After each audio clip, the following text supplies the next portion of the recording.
আর্জিকর তদন্ত যত এগোচ্ছে, দুর্নীতিতে গ্রেপ্তার প্রাক্তন অধ্যক্ষ সন্দীপ ঘোষের একের পর এক কীর্তি সামনে আসছে। সিবিআই সূত্রে খবর, সন্দীপ ঘোষের ল্যাপটপে মিলছে এমন কিছু যা দেখে রীতিমতো চমকে উঠেছেন তদন্তকারীরাও।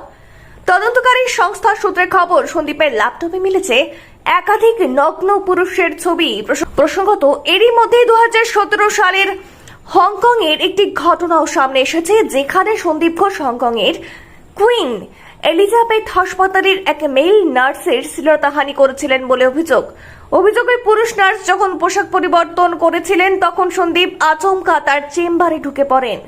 নিতম্বে পরপর বেশ কয়েকটি চাপড় মারেন, এমনকি ওই নার্সের গোপনাঙ্গেও হাত দিতে যান বলে অভিযোগ। যদিও সেই সময় ব্যাপারটি মিসআন্ডারস্ট্যান্ডিং বলে দাবি করেছিলেন সন্দীপ ঘোষ। তার দাবি ছিল তিনি নাকি ব্যথা নিরাময়ের বিশেষ একটি ব্যায়াম ডেমোস্ট্রেট করে দেখাচ্ছিলেন।